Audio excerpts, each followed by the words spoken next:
nakikita natin kung papaano din ilan sa ating mga nasa media yung nagpapakita na parang lagi tayo ang api, laging tayo Yes. ang inaapi. Tapos ito tatanggalan nila tayo ng mata at tenga diyan sa NSC. Sino bang mata at tenga natin diyan? Yung mga Duterte. At saka ano bang ipinanalo nito ni Bongbong Marcos na laban pagdating sa peace and order, lalong-lalo na sa pakikipaglaban sa insurhensya?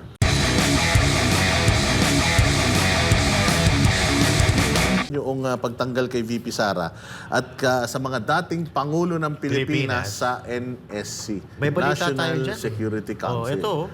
Sige, Master Judea. Okay, sige. Pinalagan ng mga kritiko ng Marcos Jr. Administration ang ginawa nitong pagtanggal bilang miyembro ng National Security Council kay Vice President Sara Duterte at dating Pangulong Rodrigo Duterte. Sinabi pa ng isang dating kadre na si Jeffrey K. Celis na ang naging hakbang ni BBM ay kalintulad ng ginawa ni Marcos Sr. bago ito nagdeklara ng martial law. Narito ang balita ni Almar Porzuelo.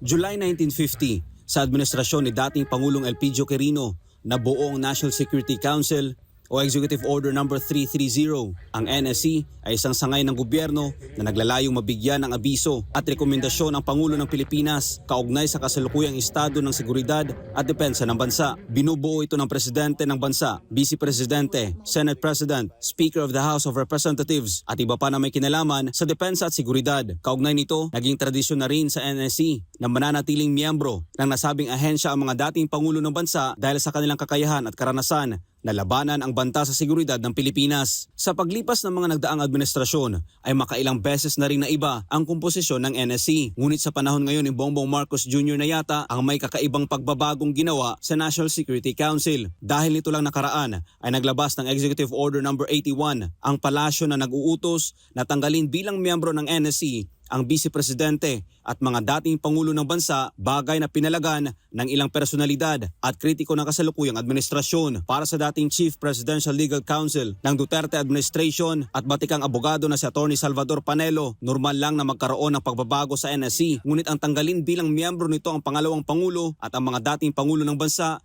ay malinaw na politika lang. But never sa reorganization na tinanggal ang Vice Presidente. For 74 years, nandun ang Vice President sa National Security Council. And for 37 years, nandun ang living presidents.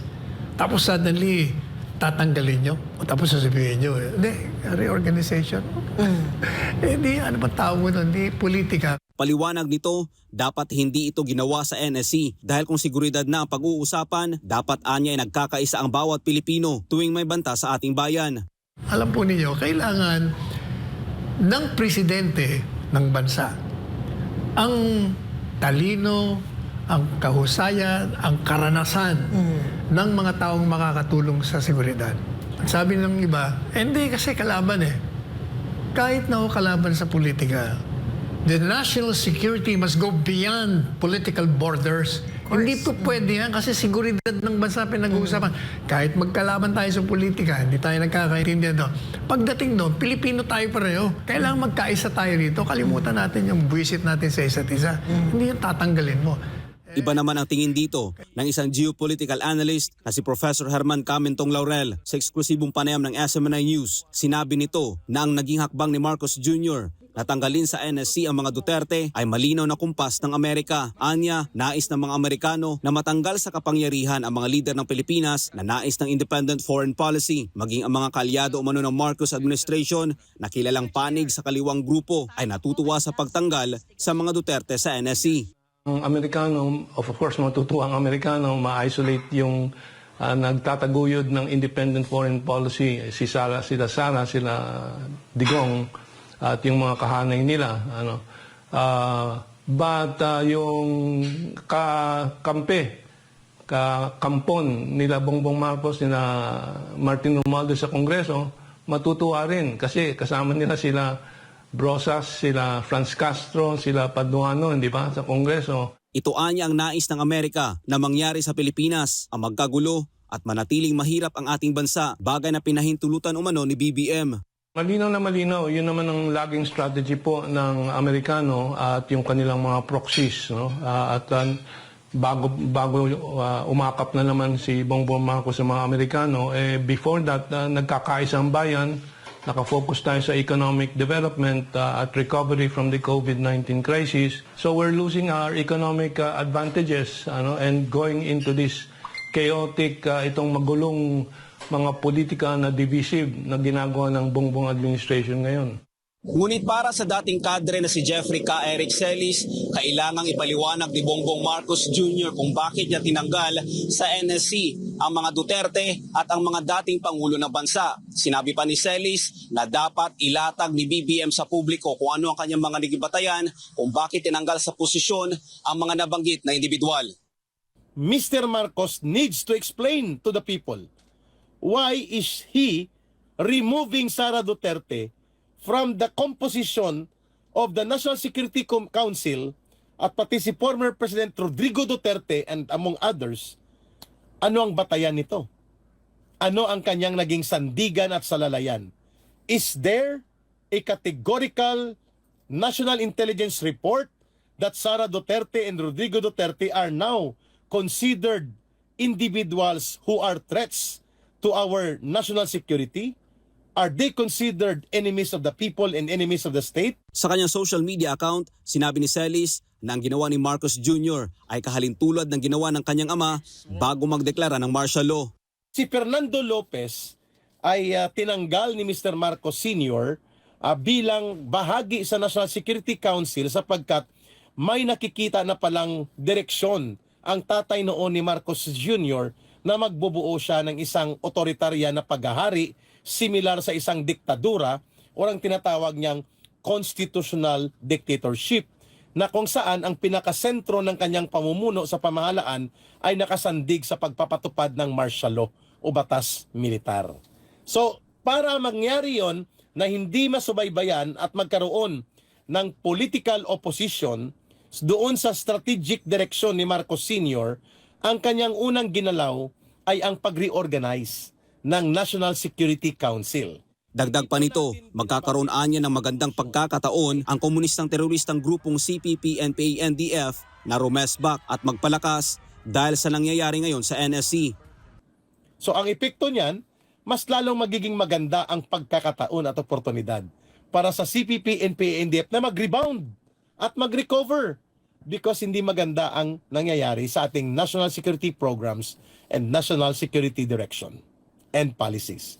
Sa ngayon ay wala pang reaksyon ang mga Duterte at maging si dating Pangulong Gloria Macapagal Arroyo patungkol sa nasabing hakbang ni Marcos Jr. Matatandaan na nauna nang sinabi ni Vice President Sara Duterte na magmula nang maupo siya bilang ikalawang Pangulo ng bansa ay ni isang beses ay hindi siya naimbitahan ng NSC sa kanilang mga pagpupulong, bagay na pinagtataka ni VP Sara. Para sa Diyos sa Pilipinas, kung mahal Almar Forzuelo, SMNI News.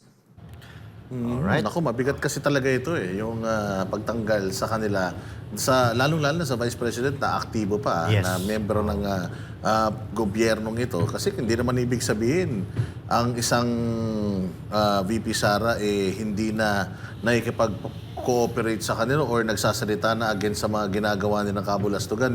Hindi na siya part ng gobyerno. Parte Yes. pa rin siya ng gobyerno. And alam naman natin na ang pinagsimulan naman nitong pagtanggal-tanggal sa kanila dyan sa NSC na yan, politika pa rin naman talaga.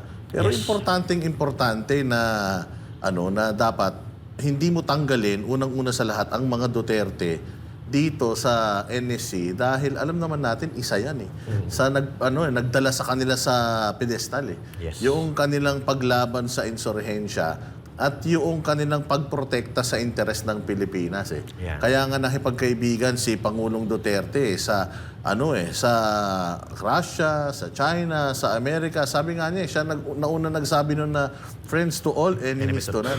Kasi alam niya na mas makakabuti yun sa atin sa bansang Pilipinas. Yes. Na wala tayong kaaway. Nakikita natin yung ginagawa nilang pagmamanipula ng balita diyan sa South China Sea. Nakikita natin kung papaano din ilan sa ating mga nasa media yung nagpapakita na parang lagi tayo ang api, laging tayo Yes. ang inaapi. Tapos tatanggalan nila tayo ng ng mata at tenga diyan sa NSC. Sino bang matatenga natin diyan? Yung mga Duterte. At saka ano bang ipinanalo nito ni Bongbong Marcos na laban pagdating sa peace and order, Pakikipaglaban. lalo na sa pakikipaglaban sa insurhensya.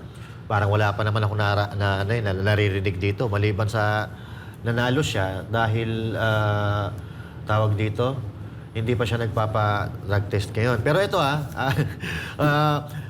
dito, itong ginawa nila ito, babalik din ito sa kanila partner mga partners, babalik din ito sa kanila kasi unang-una, kapag may nangyari hindi maganda sa bansa, yung question mo, na relevant yun Kasi wala pa siyang naipapanalo na laban, hindi pa siya sumaharap sa barilan or anything like that dito sa Pilipinas.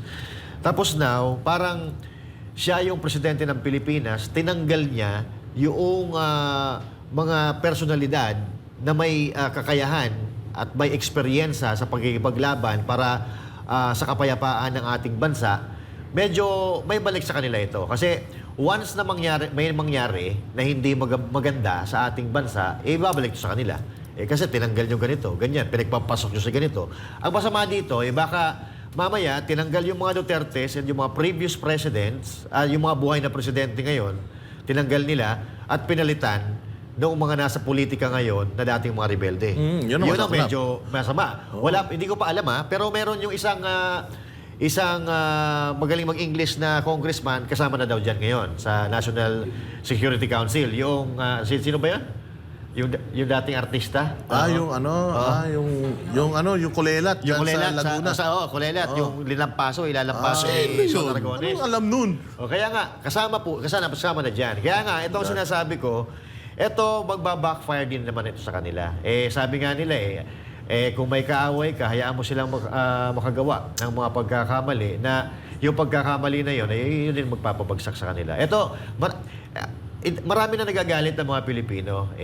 Siyempre, merong mga sumusuporta din sa kanila, yung mga hindi pa nagigising siguro ng mga supporters nila na medyo maganda-ganda pa ata ang buhay ngayon sa kabila ng nagmamahalang pagkain, mga bilihin sa palengke, balang araw, magigising din sila sa katotohanan na ang sinusuportahan nila, na pagsuporta nila dito sa mga maling hakbang ng Marcos administration ay ikakapahamak pala nila at hindi lang nila, pati pala ng kanilang pamilya. Ang issue dito, J. Guevara, sinasabi nila na kaya nila tinanggal si VP Sara kasi hindi na, threat daw siya to national security. Threat si VP Sara Duterte. Kasi irrelevant na daw si VP Sara Paano Duterte. magiging threat to national security itong aling ito na kahit nga siya ay nasa Department of Education, ano pa din yung mga programa niya nakasentro pa din sa Sa paglaban insurhensya. sa insurhensya Kaya nga na hindi magkaroon ng recruitment sa mula mo sa sa elementarya, high school hanggang kolehiyo. Correct. Oo, di ba? Speaking of yung kanina, sinabi niyo na may nagawa na ba si Marcos papatungkol dyan sa NSC na yan? Tusin, wala Mas karapat dapat pa nga si pastor sa kanya na mailuklok dun Correct. Sa totoo lang, may mas nagawa yun. Yung congressman na Inglesero, anong alam nun? Di hamak na may mas alam pa si pastor dun Diba? Kalma lang, antayin mo lang. Pupunta tayo dyan. Darating tayo dyan. Ako naniniwala ako na dun sa sinabi ni Professor kanina na baka nga ito ay utos ng mga Amerikano. Dahil obvious naman ngayon na pinamumugaran na yung ng mga makakaliwa yung gobyerno natin ngayon. So talagang may talagang may posibilidad na utos ng Amerika. Kaso malas nila ngayon, si Donald Trump na ang presidente doon. At ito pa, kabang-abang yung magiging sagot dito ni Marcos Jr. Alin doon? Ano na naman kaya ang kasinungalingan na isasagot niya kapag tinanong to? Ano yung Anong tanong? Tanong kung bakit niya ginawa to. Bakit niya tinanggal ng mga ito sa NSC? So malamang sa malamang, baka magte-teleport na naman to. Dapat talaga, partner Jay at saka Master Judea, pagdating sa national security, dapat wala ang politika dyan. Yes. O kapag interest ng mamamayang Pilipino, dapat walang kulay yan. Kasi nung panahon ni PRRD, bagamat nagmistulang obstructionist etong si Leni Robredo, mga partner. Ano yan? Kasama pa rin si Leni Robredo sa mga briefings ng NSC. Oo, sa katunayan nga kahit na staunch critic ng war on drugs si Leni Robredo nung panahon na yun, binigyan pa nga ni PRRD ng posisyon sa anti-drug campaign niya eh. Hindi ba para doon sa tinatawag din ng check and balances. Kaya lang talagang wala eh. Oo, nanabutahe lang eh. Hindi ba? Nag-leak lang ng mga information. Oo, nag-leak lang ng information, nagmali ng mga numero, kung ilan na yung mga talagang numero ng mga namatay. Kaya talagang medyo kakaiba itong issue na kinakaharap natin kasi sinasaklaw na nila lahat ng kahayupan eh. Yes. Dito sa nangyari na to talagang nagbubunyi ang puwersa ng kadiliman, yung mga alagad ni Satanas. Oo, kasi o mahina. yung mga makabayan.